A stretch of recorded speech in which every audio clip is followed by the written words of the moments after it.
Ya, oke, selamat malam teman-teman semuanya. Malam, Pak. Ya, Malam, Pak. terima kasih. Jadi, selamat malam. Semoga teman-teman semua dalam keadaan sehat ya. Saya jujur belum ngecek yang tugas minggu lalu, jadi bagi teman-teman yang belum submit, mungkin bisa submit juga yang tugas minggu lalu, yang pertemuan kedua di LMS ya. Saya belum ngecek apakah sudah terkumpul semua atau belum. Oke, teman-teman, kita kembali lagi di malam hari ini. Ini sudah masuk ke pertemuan keempat ya. Saya coba share screen dulu sebentar.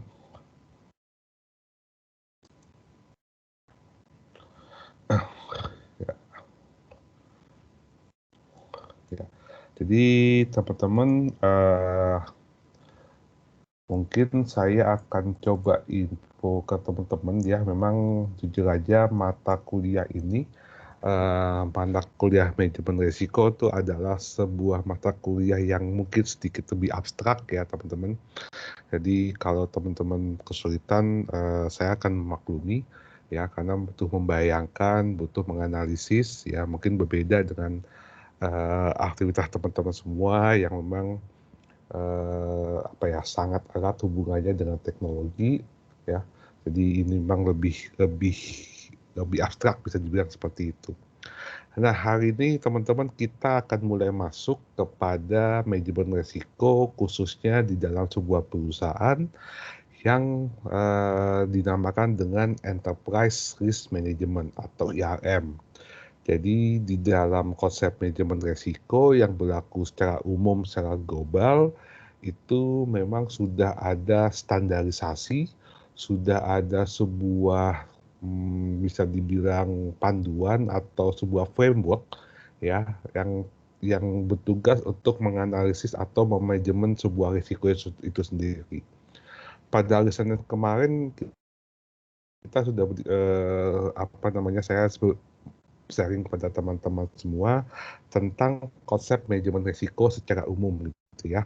Nah, kalau hari ini mungkin kita akan lebih fokuskan kepada sebuah framework ya. Memang di frameworknya biasanya digunakan di berbagai macam perusahaan terkait dengan manajemen risiko itu sendiri. Dan nanti mungkin di akhir saya akan berikan sebuah contoh dokumen dari manajemen risiko dari satu perusahaan, dokumen singkat ya, sebuah konsep dokumen. Jadi teman-teman juga bisa mendapatkan gambaran apa sih yang dilakukan di dalam perusahaan tersebut di dalam melakukan manajemen risikonya. Nah, itu kurang lebih seperti itu. Dan nanti di akhir perkuliahan akan ada review ya, seperti biasa. Nanti yang harus teman-teman jawab, nanti akan saya kasih linknya. Jadi akan ada 3 pertanyaan untuk terkait review tentang IRM itu sendiri. Nah, itu sebagai gambaran untuk malam hari ini ya teman-teman. Nah, kita masuk kembali di dalam materinya, yaitu Enterprise Risk Management ya. Jadi sesuai dengan namanya teman-teman, ini adalah sistem manajemen risiko untuk perusahaan ya. Dan IRM itu seperti apa, mungkin kita bisa melihat video singkatnya terlebih dahulu ya. Ini ada sebuah video singkat tentang IRM itu sendiri. So you want to know more about your role in ERM? You might be asking first, what is ERM? The acronym stands for Enterprise Risk Management, but we like to say everyone is a risk manager. Don't worry, we'll come back to that in a minute. People often associate risk with bad things. However, this is a narrow view of risk. Risk is uncertainty. Bad things can and do happen, but conversely, so do good things. This is the challenge of risk management. Protect, use these assets by understanding the bad things that can happen and emphasizing the good. This is why we sometimes use risk and opportunity interchangeably. Within every risk, there is opportunity, and within every opportunity, there is risk. Seems pretty simple, yes? Here's where you come in. Risk or uncertainty is everywhere. Take our university as an example. Every event, building, student, faculty and staff member and department is exposed to some level of risk. This might be a stereo proposition. Me, A risk manager? Because risk is everywhere, each of us can influence its impact on our campus and community. How? The steps are very simple, and you might be surprised that you do them already. Recognize risk or opportunity in your day-to-day work or environment.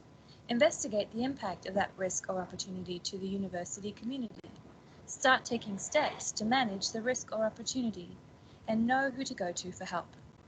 Rest assured, the fate of our campus community does not rest solely on your shoulders. We are all in this together, literally the tens of thousands of people that live and work and play here. And our team can help.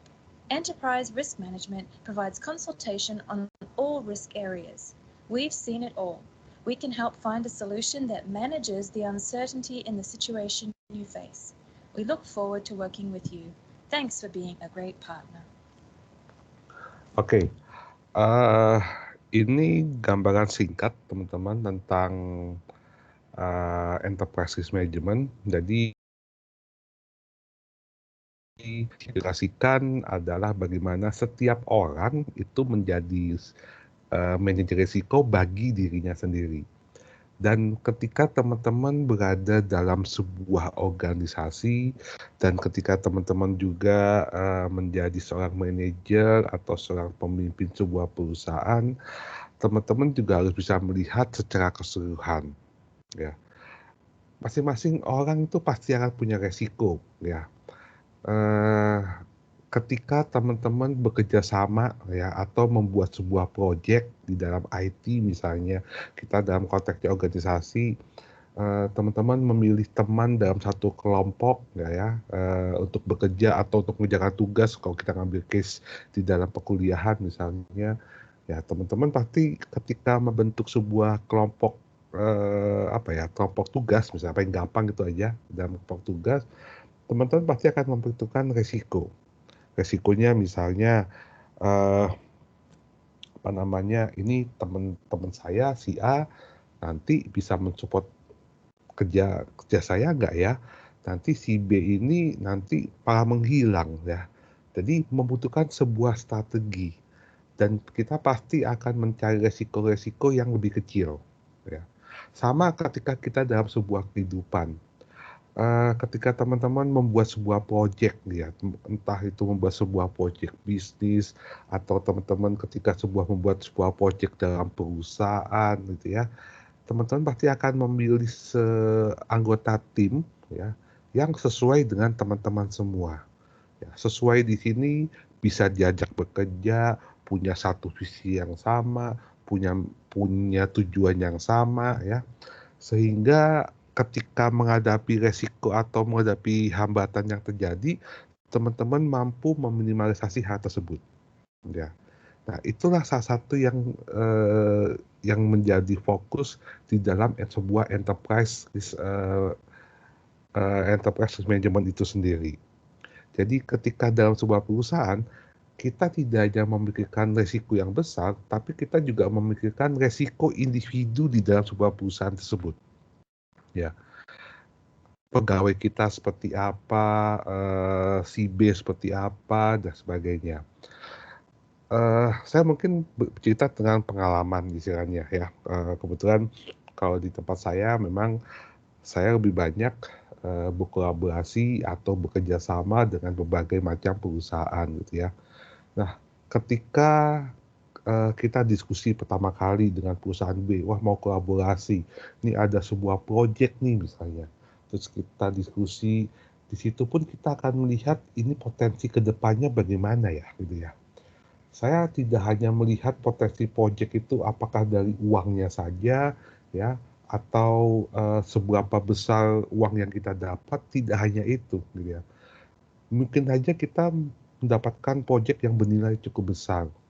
Tapi di satu sisi pekerjaannya membutuhkan resource yang banyak dan memiliki resiko yang lebih besar. Dalam arti misalnya tingkat kegagalan kita pikirkan, ini mungkin nggak ya kita kerjakan. Kita memikirkan sampai titik itu. Apakah tim kita bisa mensupport pekerjaan seperti itu dan sebagainya. Jadi apapun yang kita lakukan terkait dengan pekerjaan, itu kita juga memikirkan resiko-resikonya. Ya. Dan mungkin kalau saya sempat ulang dari beberapa minggu yang lalu, apapun yang kita lakukan, baik kita berlaku sebagai seorang individu ataupun berlaku sebagai sebuah perusahaan, resiko itu akan tetap ada. Nah, pertanyaannya adalah bagaimana kita mampu mengidentifikasi resiko. Ya, saya lupa nanti di pertemuan berapa kita akan belajar dengan menggunakan sebuah kanvas, kita bisa mampu mengidentifikasi sebuah resiko gitu ya, dan nanti kita akan melihat bagaimana mengatasi resiko yang terjadi. Jadi pemetaan itu yang paling penting di awal. Nah, ini saya ambil dari framework IRM ya, yang masih dipakai hingga sekarang, Integrated Framework ya, dari COSO tahun 2004. Ini adalah sebuah konsep definisi dari IRM itu sendiri. Jadi kalau berdasarkan buku ini, suatu proses yang berpengaruh pada sebuah entitas, jajaran direksi, pihak manajemen, dan personel lain yang diaplikasikan pada penetapan strategi perusahaan, ya, dan didesain untuk mengidentifikasi kejadian yang potensial yang dapat berpengaruh pada entitas, kemudian kita mampu mengelola risiko yang dapat diterima, dan memberikan jaminan keamanan yang beralasan dalam rangka mencapai tujuan perusahaan. Jadi ini adalah konsep sebuah IRM ya teman-teman. Jadi kalau teman-teman lihat dari sebuah definisi di sini, kita akan melihat apa-apa saja yang akan mampu mempengaruhi kinerja sebuah perusahaan. Apa-apa saja yang mengganggu mengganggu pekerjaan kita. Saya mungkin akan coba memberikan contoh dalam konteks IT misalnya ya. Misalnya teman-teman di sini suatu saat saya yakin gitu ya, teman-teman mungkin kebetulan bekerja dalam network administrator misalnya gitu ya, dalam sebuah perusahaan. Tugas dan tanggung jawab teman-teman adalah memastikan jaringan komunikasi internal di kantor, ya, di sebuah organisasi yang teman-teman bekerja itu berjalan dengan baik misalnya. Nah, itu tugas utama teman-teman. Nah, teman-teman pasti akan memikirkan ya, apa saja gangguan-gangguan yang mungkin terjadi ya. Ya, gangguan-gangguan apa yang bisa menghambat kelancaran networking dari teman-teman tersebut ya. Mungkin teman-teman mengidentifikasi ya, mungkin saya cerita kayak kemarin kita coba menghalangi supaya virus tidak masuk ke dalam jaringan tersebut ya. Kemudian wah ini misalnya teman-teman kantornya ada di salah satu kota atau daerah yang ternyata rawan gempa misalnya. Ya kalau teman-teman tahu kan, kalau saya ambil contoh di Jepang misalnya. Jepang tuh negara yang gempa itu bisa menjadi salah satu hal yang biasa bagi mereka, karena tiap bulan mereka daerahnya banyak gempa misalnya. Nah, berarti kan teman-teman harus menyiapkan servernya, tempat servernya, jangan sampai ketika gempa terjadi ini bermasalah, korslet listriknya, ya itu harus teman-teman pikirkan. Ya. Kemudian jika terjadi kebakaran seperti apa, ketika terjadi ada orang hacker masuk itu seperti apa, keamanan security-nya seperti apa. Itu teman-teman melihat dari sisi infrastrukturnya. Terus bagaimana dari sisi manusianya? Oke, saya memakai teknologi yang bagus gitu ya. Nah, tapi teman-teman harus paham dulu, ini personil pegawai di perusahaan tersebut sudah siap belum ya menggunakan teknologi seperti ini? Jangan-jangan nanti ternyata resikonya bermasalah, ternyata saya butuh memberikan perhatian yang besar dan segala macam. Ya, jadi kita harus mencoba memperlihatkan, kita harus berpikir dari sebuah big picture ya, untuk melihat apa beberapa hal yang bisa mengganggu kinerja perusahaan. Saya mungkin contoh pengalaman juga teman-teman, saya pernah mengalami sebuah hal yang mungkin saya tidak perkirakan sebelumnya ya. Saya lupa tahun 2005 atau 2006 ya, kebetulan waktu itu saya sudah sempat menjadi sebuah manajer IT gitu ya.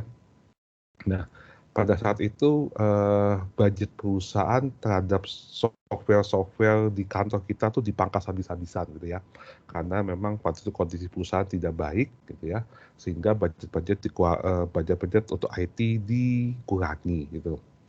Nah, waktu itu saya mengambil sebuah tindakan yang menurut saya pada saat itu berdampak kurang baik ya, karena ketika saya mulai mengecek identifikasi budget terbesar perusahaan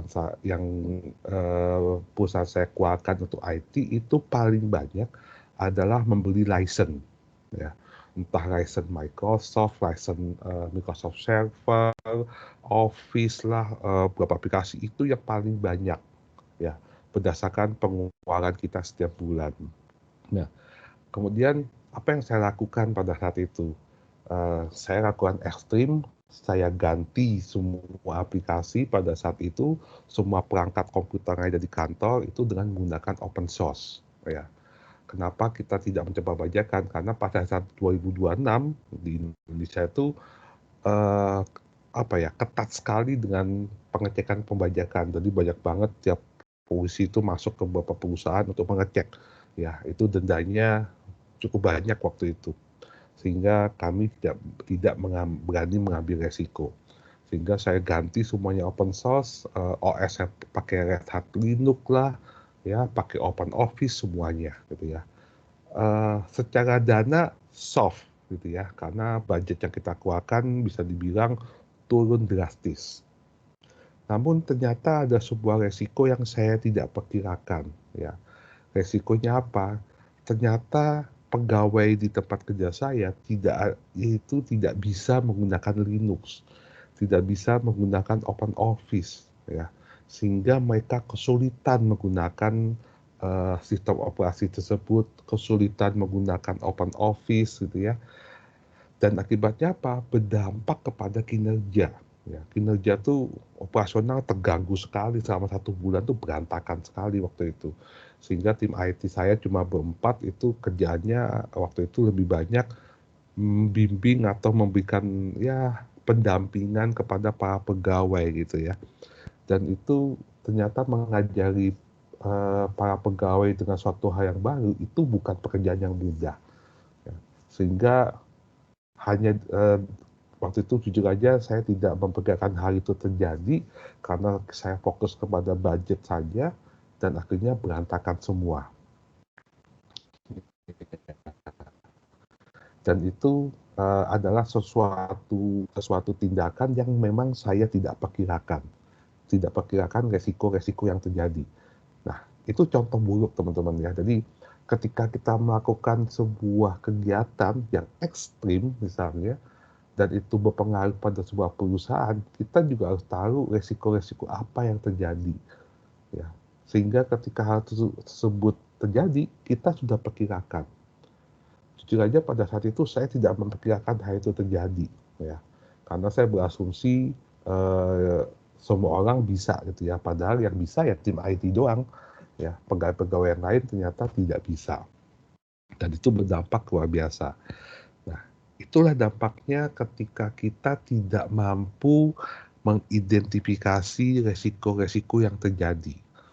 Nah, itu yang ditakutkan, bukan ditakutkan ya. Dan itu mungkin kita hanya berpikir kan cuma nambah pelatihan saja gitu ya. Tidak segampang itu ya. Ternyata itu akan berdampak kepada proses kerja, berdampak pada kinerja perusahaan ya, dan akhirnya malah memperburuk kinerja perusahaan. Itu pengalaman saya waktu itu seperti itu. Nah, disinilah pentingnya bagaimana memanage sebuah mengelola sebuah resiko. Karena apapun yang kita lakukan itu akan berdampak. Apapun yang kita kerjakan itu pasti, kalau teman-teman ingat statement saya, pasti akan berdampak positif atau akan berdampak negatif. Nah, sehingga sebuah manajemen atau sebuah top manajemen harus siap mengambil tindakan. Ya. Apa yang harus mereka lakukan untuk menghadapi hal tersebut? Ya, karena sebetulnya kalau kita bicara resiko itu kan bicara sesuatu hal yang tidak pasti. Jadi kalau teman ingat di saya lupa tahun pertama atau kedua kita tuh seperti ngelihat tembok saat ini gitu ya. Karena kita tidak tahu ke depan tuh seperti apa. Pasti akan ada resiko. Jadi misalnya sebagai contoh mungkin ya, UIB kerjasama dengan Microsoft, dengan semuanya menggunakan Microsoft Teams misalnya. Terus tiba-tiba berubah ya, ya minggu depan atau bulan depan kita semua pakai Zoom misalnya. Ya, apakah itu dengan mudah seperti itu? Tentu enggak. Ya, bukan hanya sekedar mengganti software, tapi kita harus memperkirakan ini dampaknya seperti apa. Mahasiswa ini pasti akan berubah, dosen juga akan mengubah kebiasaan. Bagaimana tentang recordingnya? Jadi semua kita pikirkan hal itu yang terjadi, ya. Karena hal tersebut mungkin tidak diperkirakan sebelumnya. Dan ketika ada masalah apapun, nah kita harus bisa memberikan respon secara cepat. Tujuannya apa? Untuk mengurangi resiko-resiko tersebut. Dan itulah mengapa di sini teman-teman enterprise risk management itu menjadi sebuah yang penting. Dan yang paling penting adalah bagaimana kita mampu mengidentifikasi resiko itu sendiri. Itu yang paling penting di awal. Nah, kalau kita berbicara masalah framework dari enterprise risk management, itu bentuknya seperti ini ya teman-teman. Ini ada gambar kotak di sebelah kanan. Jadi di sini kita melihat itu dari 4 hal, yaitu strategik, itu ada di sini ya teman-teman. Terus bagaimana apakah itu mempengaruhi operasional kita bekerja, ya. Kemudian laporan dan compliance. Ya, jadi ada 4 hal yang bisa kita lihat dari sana. Dan tentu saja itu berhubungan dengan apa? Dengan lingkungan di dalam perusahaan, ya. Kemudian di dalam objektif settingnya tujuannya seperti apa, identifikasi, kemudian risk assessment, respon risk seperti apa, mengontrol aktivitas seperti apa, kemudian information communication, dan ada monitoring. Dan ini ada 8, 1, 2, 3, ya 6, ada 8. Jadi ini adalah sebuah framework yang digunakan oleh berbagai perusahaan untuk menganalisis manajemen resiko di dalam sebuah perusahaan. Nah ini yang paling banyak teman-teman yang dinamakan dengan framework IRM. Ya, nanti secara detail teman-teman bisa searching juga, bisa googling apa sih IRM itu, frameworknya seperti apa. Dan sampai sekarang ini masih digunakan, dan digunakan juga tidak hanya perusahaan IT sebetulnya. Ini banyak digunakan untuk secara global untuk berbagai macam perusahaan dengan jenis apapun. Nah, jadi di sini teman-teman, dia framework ini memperlihatkan atau mempertimbangkan berbagai macam aktivitas ya. Di sini dia melihatkan aktivitas dari seluruh level organisasi, mulai dari level perusahaan, level divisi, ataupun sampai kepada level proses bisnis unit. Jadi dia melihat dari yang paling besar sampai ke level yang paling kecil, sampai kepada level individu. Makanya kalau tadi di video di awal teman-teman itu juga memperlihatkan atau bukan mengatur ya, tapi dia akan memperkirakan bagaimana individu-individu yang ada di dalam mengambil resiko tersebut. Dan di dalam framework IRM, di sini itu adalah bagaimana kita bisa melihat IRM itu resiko itu secara global. Ya. Dan kita bisa melihat keterkaitan antara satu resiko dengan resiko yang lain. Bagaimana keterkaitannya? Kita juga melihat dari perspektif dari secara bisnis, secara proses, ya, dan juga berbagai macam komponen yang saling berkaitan. Jadi ini framework besarnya, teman-teman ya. Jadi teman-teman bisa melihatkan di sini bagaimana framework besar, ada 8 komponen, ada 4 sudut pandang yang ada di sini, ya. Ini 8 komponen, ini sudut pandangnya 4 ada di sini, dan ini tingkatan bagiannya. Ya, jadi seperti box ya, kotak ya, yang saling berhubungan satu sama lain. Ya, jadi itu adalah sebuah framework. Ya. Eh, kita akan mulai dulu, kita akan bahas satu persatu, teman-teman, dari 8 komponen ini. Kita coba bahas dulu yang pertama, yaitu dari internal environment. Ya, jadi di sini kita akan melihat ke dalam, kita akan melihat budaya organisasi kita. Kita akan melihat sisi bagaimana perusahaan kita bekerja secara internal. Ya.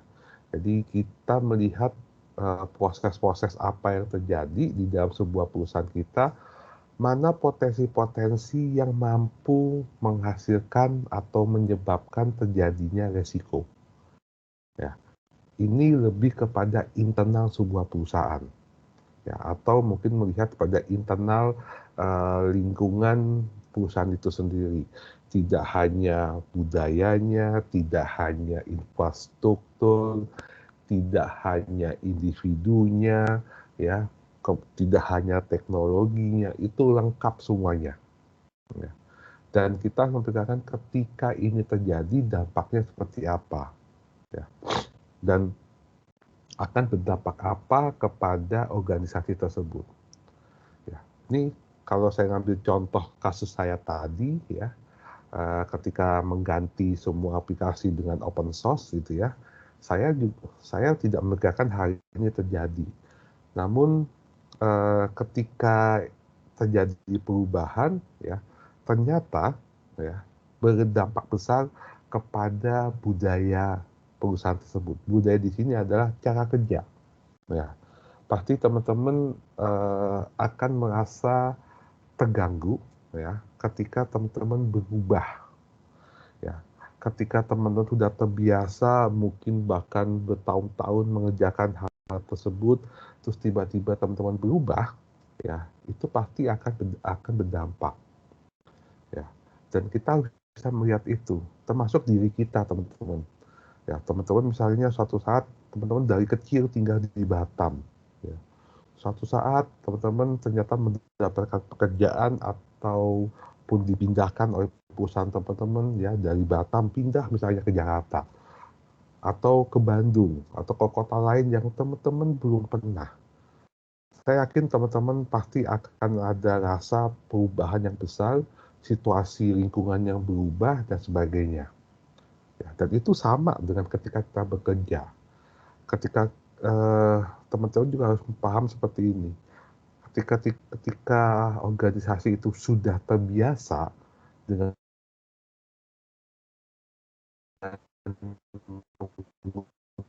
seperti itu, kemudian kepada digitalisasi, walaupun mereka tahu itu lebih mudah, tapi pasti akan ada pemberontakan, pasti akan ada ketakutan, kekhawatiran, kesulitan untuk berubah.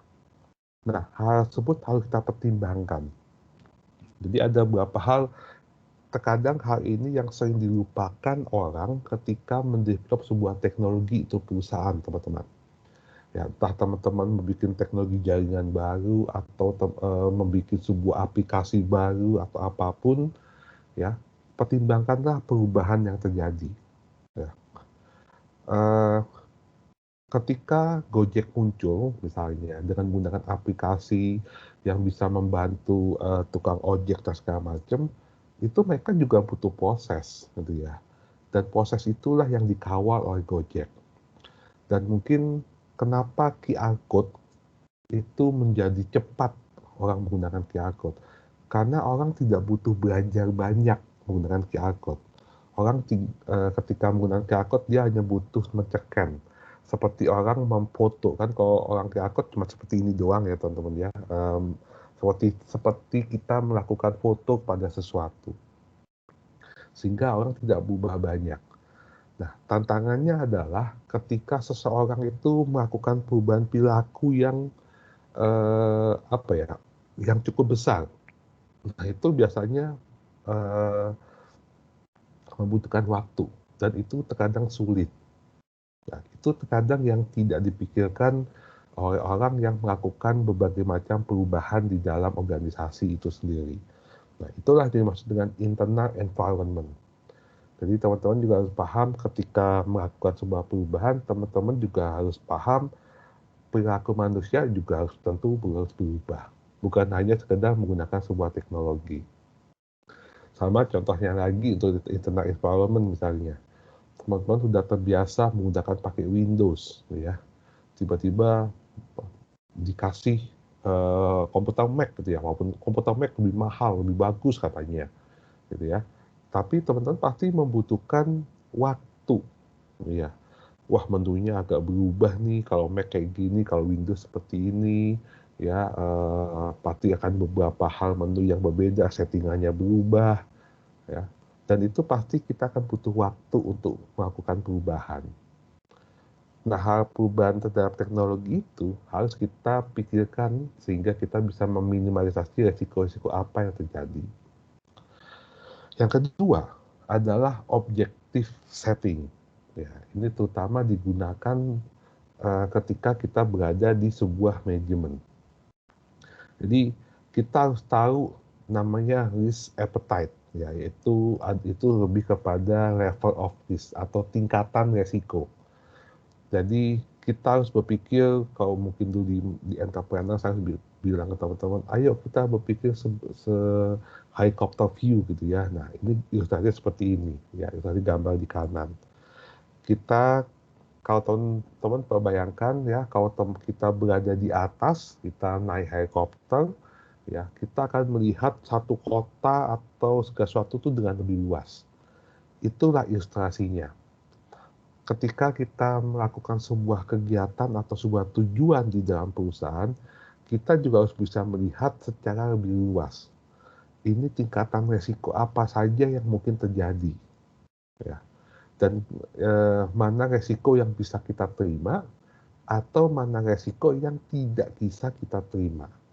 Jadi lebih kepada tingkatan-tingkatan apa saja resiko-resiko tersebut.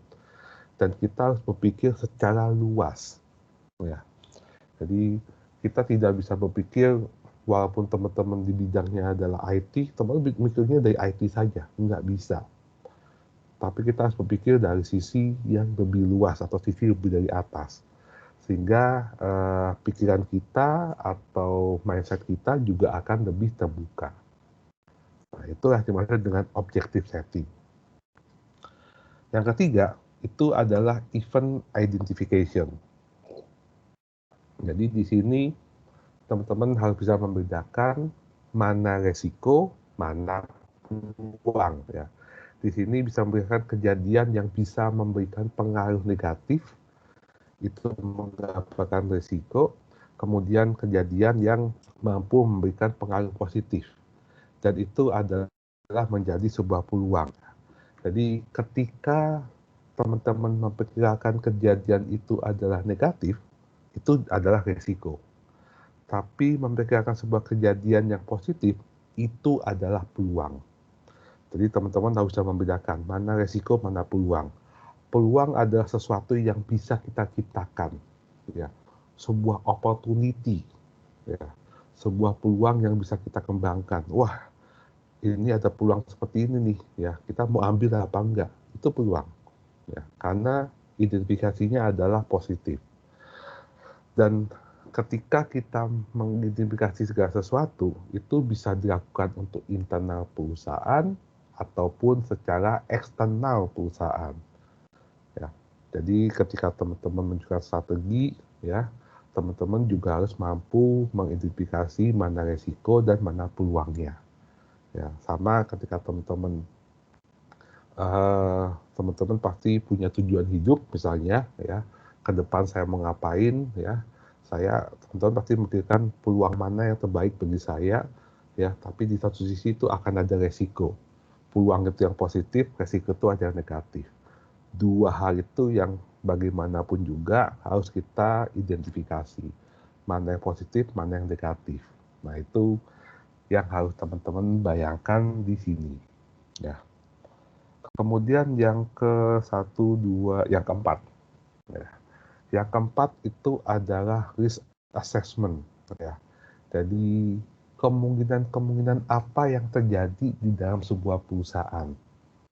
Nah, jadi ketika ini terjadi, ya, Kita harus bisa melihat dua perspektif, apakah dari kemungkinan terjadi atau mungkin ada pengaruhnya dari lingkungan eksternal. Ya, itu lebih kepada assessment. Misalnya seperti ini, perusahaan teman-teman mau ekspansi misalnya, ya dari Batam nanti tujuannya kita ekspansi ke seluruh Indonesia, ya tahun depan kita ekspansi, kita buka di sini, kita buka di sini, misalnya seperti itu. Nah, tapi kita harus melihat, ya ada tahun depan tuh ada apa ya? Apa yang mempengaruhi rencana kita? Apakah ini bisa dilaksanakan atau tidak? Oh misalnya, waduh tahun depan tuh pemilu ya. Nah, bukan meng-underestimate, tapi biasanya wah ini pemilu tuh biasa, ketika terjadi pemilu itu biasanya ekonomi naik turun segala macam. Ini dampaknya apa ya ke perusahaan kita? Nah itu kita bisa melihatkan seperti itu. Ya dampaknya apa, ekonomi seperti apa dan segala macam. Kalau sekarang mungkin karena kita masa pandemi, segala sesuatu yang kita lakukan, misalnya itu mungkin ini perubahan yang banyak terjadi di organisasi teman-teman, berbeda dengan 2 tahun 3 tahun lalu ketika semua mengadakan sebuah kegiatan, sebuah proyek, mungkin unsur kesehatan tuh tidak dimasukkan ke dalam salah satu bagian resiko. Tapi kok sekarang iya. Bagaimana ketika ada kegiatan ini ya, ini ada kena COVID, itu seperti apa tindakannya, untuk mencegah gimana? Oh mencegah kita adakan tes dulu di awal, ya ketika ternyata ada positif apa harus seperti apa dan sebagainya. Ya jadi itu pun menjadi sebuah tindakan teman-teman ya. Jadi mungkin dulu sebelum adanya COVID hal tersebut tidak menjadi sebuah perhatian gitu ya bisa dibilang, tapi sekarang sudah menjadi bagian dari sebuah perhatian itu sendiri. Nah, saya ambil contoh misalnya di tempat saya, ya kebetulan beberapa bulan yang lalu, ya ketika kita sudah tidak tidak WFH, ya sudah mulai masuk ke WFO untuk menghindari risiko, ya sekarang di kantor saya, ya kita tahu ya itu harus pakai masker, tempatnya kita mulai agak jauhan, kemudian sudah ada hand sanitizer, ya tetap menjaga kesehatan, protokol itu sekarang sudah menjadi sebuah SOP istilahnya. Nah, bagaimana ketika ada terjadi, misalnya terjadi salah satu anggota tim yang terkena, nah itu sudah menjadi menjadi identifikasi resiko yang terjadi ya. Kebetulan 3 bulan yang lalu, saya lupa bulan Maret ya masalah, itu ada 4 anggota tim saya yang terkena COVID misalnya, langsung diatasi rumah sakit segala macam, dan untuk menghindari resiko lebih lanjut ya akhirnya kita semua kembali ke WFH, kita istirahat, kita kerja dari rumah semua, kantor semua disinfektan semua dan sebagainya. Itu adalah salah satu respon-respon yang tindakan-tindakan terjadi ketika sebuah resiko itu terjadi. Jadi risk assessment itu lebih kepada bagaimana kita mengidentifikasi resiko-resiko apa yang terjadi. Dan ketika kita sudah mengidentifikasi resiko tersebut, teman-teman, ya, kita melakukan respon. Ya. Jadi ini sangat erat kaitannya dengan risk response. Jadi kalau risk assessment itu mengidentifikasi, kalau risk response itu adalah bagaimana kita meresponnya. Ya. Ketika ini terjadi bagaimana? Ketika ini terjadi bagaimana? Skenario-nya apa? Saya tidak tahu apakah teman-teman belajar project management ya, tapi kalau teman-teman belajar project management di salah satu bagian itu juga ada resiko ya. Nah, di situ di resiko juga ada tahapan atau ada item yang bagaimana mengatasi resiko tersebut ketika kemungkinan itu terjadi. Ya, bahkan di dalam sebuah project management yang lengkap itu juga salah satu bagiannya adalah bagaimana kita mampu mengidentifikasi resiko-resiko yang terjadi. Nah, ketika kita mampu mengidentifikasi resiko tersebut, nah bagaimana kita bereaksi, ya, atau kita merespon, bisa dibilang resiko-resiko tersebut. Ya, ini erat berhubungan dengan risk assessment. Ya, jadi respon atas resiko yang terjadi. Jadi kita harus bisa menyiapkan apa yang kita lakukan ketika terjadi resiko tersebut. Dan kemudian ketika respon itu terjadi, nah bagaimana kita melakukan control activity. Ya, kita bikin SOP, kita bikin standar prosedur gitu ya. Jadi itu sebenarnya untuk melakukan kontrol. Ya. Mungkin terkadang kalau mungkin contoh kemarin ya, ketika saya ambil contoh perusahaan saya, dia menutup USB-nya supaya data itu tidak keluar masuk. Itu sebetulnya salah satu SOP untuk melakukan kontrolisasi aktivitas misalnya. Supaya apa? Supaya hal-hal yang tidak diinginkan tidak terjadi. Ya. Jadi prosedur itu semacam peraturan untuk mengontrol hal seperti itu. Ya, mengontrol supaya semua pelaksanaan, mengontrol agar semua implementasi sebuah proses kerja itu bisa berjalan dengan baik, tidak keluar dari yang tidak kita inginkan. Itu control activities. Yang paling penting lagi adalah adanya information and communication.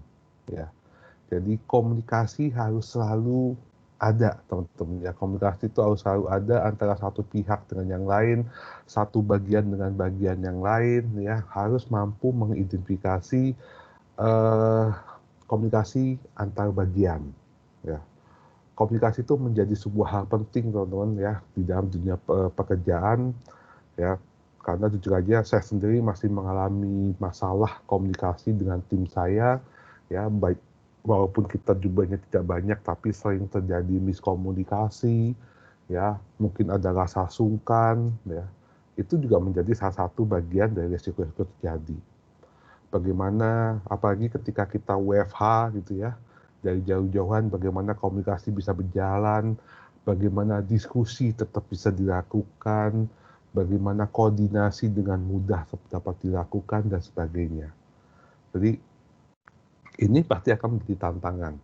Sekarang mungkin sudah terbiasa dengan WFH gitu ya, udah jauh, tapi ketika pertama kali pasti kita akan membutuhkan sebuah sistem bagaimana komunikasi antara satu dengan yang lain. Kemudian monitoring. Nah, monitoring itu harus selalu ada. Jadi setiap aktivitas, teman-teman, ya, itu harus ada monitoringnya, harus ada pengecekannya, harus ada pemantauannya. Ya. Jadi sama ketika teman-teman bikin skripsi gitu ya, kenapa sih harus ada proses bimbingan misalnya? Itu adalah satu bentuk monitoring, ya, untuk memantau apakah teman-teman tuh on the track, ya, teman-teman tetap mengerjakan dengan baik atau malah menghilang misalnya ya. Jadi itu satu bentuk juga. Jadi monitoring itu sangat penting sekali dilakukan di dalam sebuah perusahaan supaya kita bisa memantau aktivitas tahapan demi tahapan, dan ketika ada masalah terjadi, kita bisa segera melakukan sebuah tindakan. Itu harapan dari monitoring, dan selalu melakukan evaluasi. Ya. Jadi ini yang juga dilakukan di tempat saya bekerja, teman-teman. Setiap kegiatan kita, setiap proyek yang kita lakukan, kita melakukan namanya monitoring. Nah, bagaimana monitoring yang dilakukan di tempat saya? Saya akan mengambil data sebelum kegiatan dan setelah. Itu evaluasi, gitu ya. Kemudian akan ada monitoring setiap kegiatan, setiap tahapan, entah bentuknya digital, entah bentuknya laporan setiap hari, setiap minggu, itu akan kita tracking terus. Ya.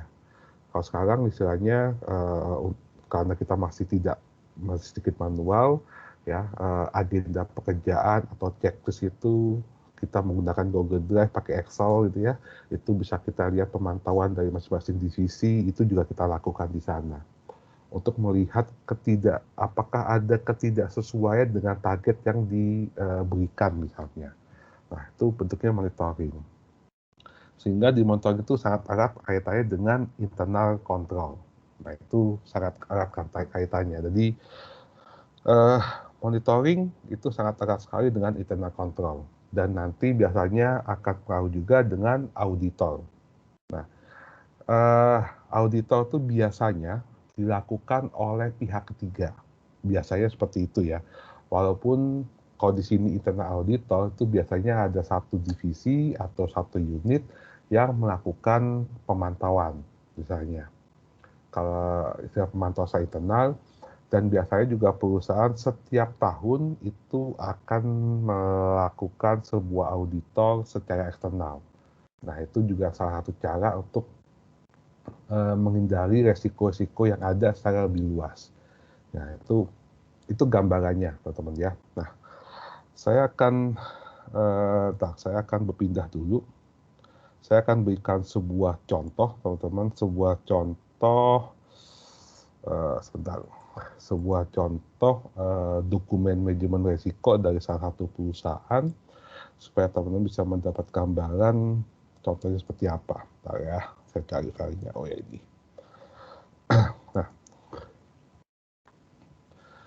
Nah, ini adalah sebuah contoh, teman-teman ya. Sebuah contoh dokumen manajemen risiko. Ini saya ambil dari internet tadi kebetulan.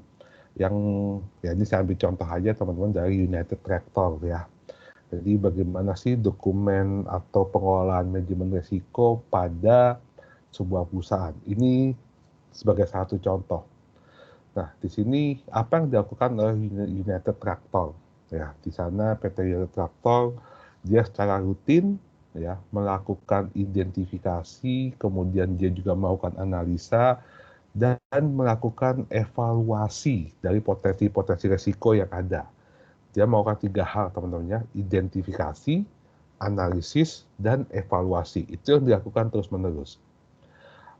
Harapannya, ya, kondisi ini di latar belakangnya, harapannya dengan tindakan pencegahan tersebut, mereka dapat melakukan respon yang sesuai. Nah, jadi dia mengembangkan sebuah sistem sendiri, ya, yang berdasarkan hasil internal control self assessment yang akhirnya menjadi enterprise risk management framework. Dan dia menggunakan standar ISO, dan ini sudah ISO, teman-teman. Framework ini sudah ada ISO-nya, dan dia sudah ada standarisasi secara nasional dan internasional, yaitu ISO 31000 tahun 2009. Jadi dia menggunakan satu pedoman ini untuk melihat atau mengguideline atau melakukan sebuah framework dari manajemen resiko di perusahaannya. Nah, apa tujuannya, teman-teman? Nah, ini objektifnya di sini, teman-teman bisa melihat mengurangi biaya-biaya yang terjadi ya akibat dampak-dampak yang terjadi dari sebuah risiko tersebut. Karena bagaimanapun, teman-teman, ketika terjadi sebuah risiko pasti tentu saja akan berpengaruh pada biaya yang dikeluarkan oleh perusahaan.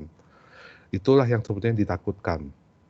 Ya, karena kalau tadi kemarin di hari Senin saya berikan contoh berbagai macam perusahaan yang terkena dampaknya, ya, misalnya ada tuntutan, lah, harus ganti rugi, penjualan yang anjlok, itu kan tentu saja berdampak kepada biaya, ya.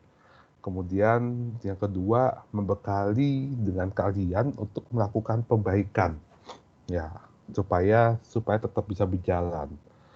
Dan yang ketiga menarik, ini ada optimalisasi kesempatan. Jadi kalau tadi teman bisa lihat, ini peluang ya. Jadi ada resiko, ada peluang. Dia juga mampu mengidentifikasi resiko yang terjadi untuk hal negatif. Tapi dia juga mampu mengidentifikasi hal-hal yang positif, teman-teman, yang bisa dijadikan sebagai sebuah peluang. Nah, jadi kalau masih ingat di pertemuan yang terakhir, itu tujuannya adalah bagaimana meminimalisasi resiko, tapi juga bagaimana mengoptimalisasi atau memaksimalkan potensi atau peluang yang ada. Nah, itu yang dimaksud di sini. Dan di sana dia sampai membangun sebuah suatu organisasi. Jadi kalau di dalam IRM teman-teman itu ada satu unit ya, satu unit namanya biasanya ada divisi resiko atau apapun itu namanya, yang tugasnya adalah memang memantau gitu ya. Jadi ada sebuah manajemen resiko, di sana ada pelaksana, ada pengawas, ada pemilik. Tadi mereka kalau saya tidak salah dia punya dia punya struktur manajemennya ya. Jadi istilahnya dia punya peranan-peranan seperti di sini teman-teman. Ini ada fungsi-fungsinya ya untuk bagaimana meminimalisasi resiko. Nanti kali ini saya juga akan kasih di e-learning teman-teman. Jadi teman-teman juga bisa melihat bagaimana contoh sebuah manajemen risiko dalam sebuah perusahaan. Jadi di sini ada unit-unit yang ada di dalam suatu organisasi risiko tersebut ya, dan masing-masing unit punya tugas dan tanggung jawab masing-masing. Ya, jadi ini bisa memberikan teman-teman gambaran bagaimana sih manajemen risiko pada sebuah perusahaan misalnya. Dan kemudian ada evaluasinya. Nah, ini untuk monitoringnya. Ya, karena ketika kita berbicara monitoring, pasti kita juga akan berbicara tentang evaluasi. Ya, jadi bagaimana melakukan monitoring, bagaimana melakukan efektivitas, bagaimana melakukan sebuah evaluasi. Nah, ini adalah sebuah contoh, teman-teman. Ini dokumen singkat ya, karena saya yakin kalau dokumen detailnya pasti perusahaan juga itu kan menjadi sebuah rahasia perusahaan. Tapi di sini adalah sebuah dokumen singkat bagaimana sebuah manajemen resiko yang dilakukan oleh sebuah perusahaan. Ini dalam hal ini adalah saya ambil contoh United Tractor.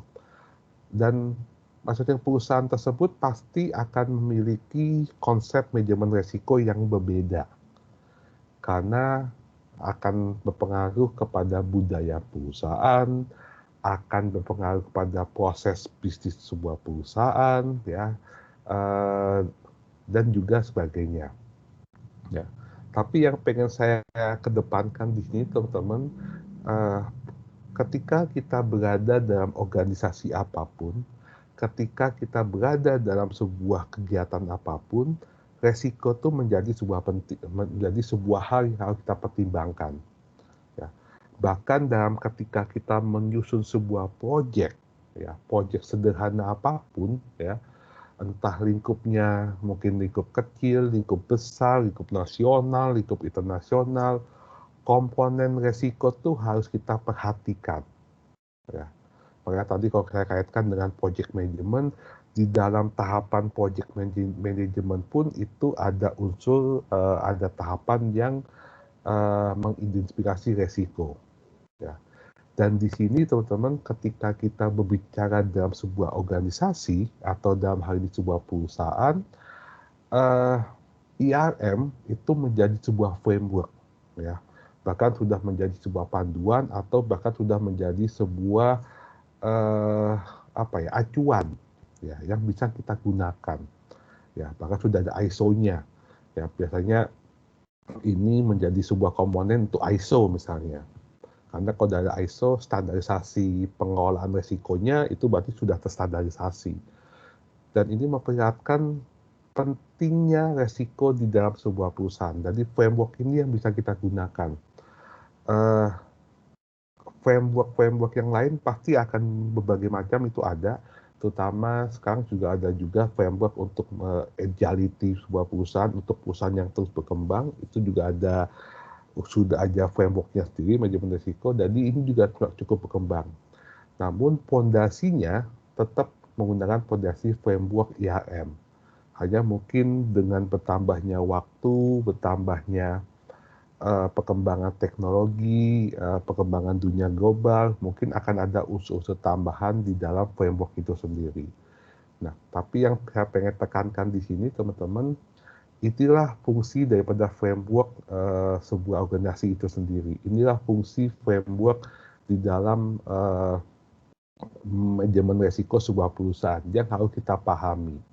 Ya, sehingga itu penting banget di sini, teman-teman, untuk memahami resiko di dalam sebuah perusahaan itu sendiri. Nah,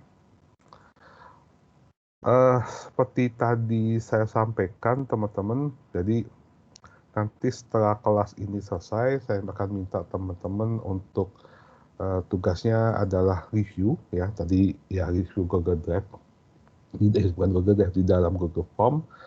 Jadi sebentar saya akan cari linknya dulu. Nanti teman-teman akan mengisi beberapa pertanyaan di sana ya, review materi untuk hari ini. Jadi langsung aja supaya teman nggak lupa, dari saat kelas langsung diisi reviewnya, dan itu akan sekaligus juga mungkin jadi absen juga untuk pertemuan hari ini. Saya cari linknya dulu. Ini dia. Nah, saya sudah taruh di kolom chat ya untuk linknya. Saya mau tes dulu apakah berjalan apa enggak. Saya takutnya harusnya sudah ya bisa berjalan. Jadi nanti setelah kuliah ini selesai, teman-teman silakan mengisi. Itu ada 3 pertanyaan di sana tentang review dari materi hari ini ya. Kalau teman-teman kurang jelas ya, nanti sementara teman bisa search tentang IRM karena banyak banget di internet. Untuk materi dan studi kasus tadi akan saya taruh di e-learning ya besok pagi. Ya, saya minta teman-teman review dulu menurut pemahaman teman-teman seperti apa. Nanti materinya akan saya taruh juga di dalam e-learning di Moodle, gitu ya. Mungkin itu saja teman-teman dari saya untuk pertemuan keempat hari ini. Ya, semoga memang seperti saya tekankan teman-teman, untuk mempelajari risiko manajemen itu adalah sesuatu yang abstrak ya. Jadi memang kalau teman-teman memang dari murni di IT kan mungkin butuh waktu ya, kita pelan-pelan belajar ya untuk melihat segala sesuatu, tapi intinya adalah apapun yang kita lakukan ya itu pasti kita harus bisa mengidentifikasi atau menganalisis risiko-risiko apa yang terjadi. Itu inti poin daripada manajemen risiko itu sendiri. Mungkin itu aja dari saya teman-teman untuk malam hari ini. Nanti kalau ada pertanyaan silakan bisa kontak saya untuk kita bisa berdiskusi secara lanjut. Itu saja dari saya teman-teman, tetap jaga kesehatan, sampai ketemu lagi di pertemuan selanjutnya hari Senin. Terima kasih teman-teman dan selamat malam semuanya. Malam Pak. Malam Pak. Ya, terima kasih.